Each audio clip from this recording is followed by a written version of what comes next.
hang out with us.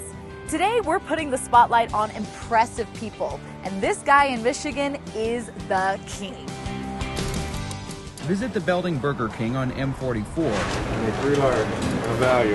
And you'll likely find Brian Baum running the show. That's good, we're clear. He's been at this location for about 10 years. You guys got a rack down there? The last 7 as manager. No, I need 3 large and a value. Last month, he went above and beyond after a customer lost something very valuable to her.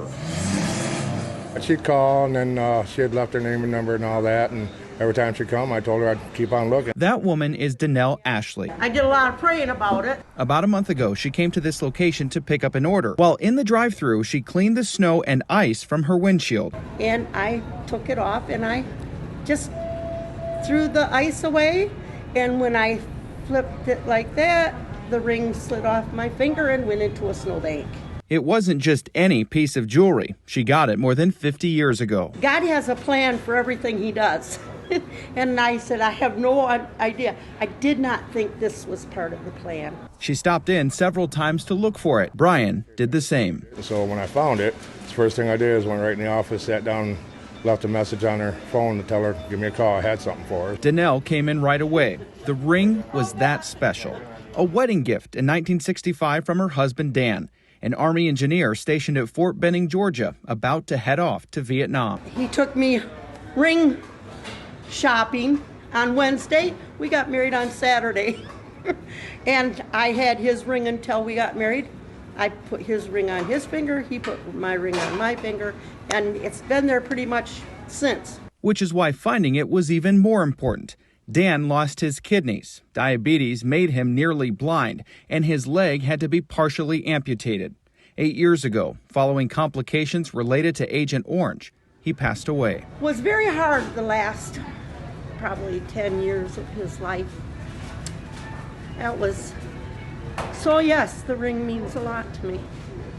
Knowing that, Brian never gave up, and 2 weeks later, he was able to give it back. It was good. It made me feel good personally, but just as, like I said, to see the look on her face to get something back that meant so much felt good for me. Danelle offered him a reward, but Brian refused. I just did it to help her out.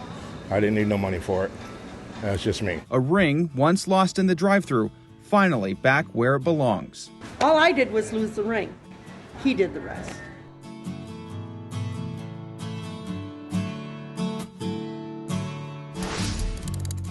Some kids in Michigan are impressing firefighters with their innovative ideas. The work of a firefighter is tough. So it's important their gear is functional and comfortable when battling blazing temperatures. One issue firefighters face regularly is keeping their gear dry after each fire event. Enter in Grand Haven School District's homegrown program. And we decided that, hey, why don't we give the kids something that they can work on as far as, what's the best way to dry turnout gear? Homegrown partner students like Chase, Brianna, and Truitt with community businesses and organizations to solve real-world problems, like how to efficiently dry firefighters' gear through design thinking and project-based learning. With COVID, it's a little bit different. In a normal year, we would have students go out to the fire department. We'd have them in local businesses. This year, obviously, we can't do that. With COVID restrictions, firefighters got creative and sent their gear to the students to test out themselves and taped videos explaining the difficulty of drying their gear. So right now, currently, we dry our turnout gear by literally, we just got some tables and fans. We spread it all out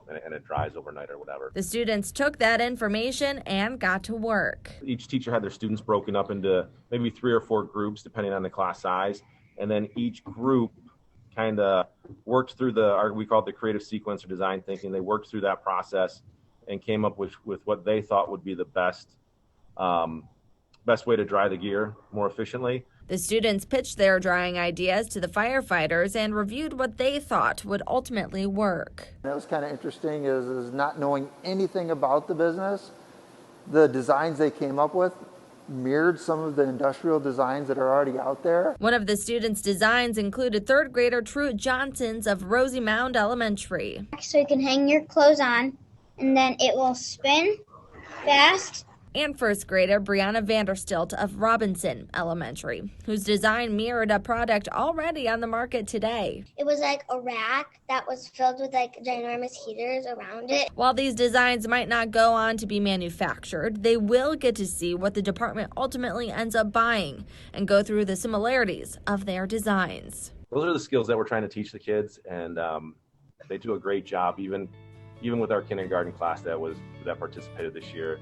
To see those students, work hard and build something, get that feedback, and then change their thinking and move forward is really neat to see.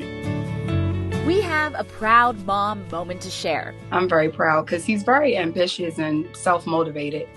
And so he's determined to keep going. Wait till you meet this impressive young author. It's good to know.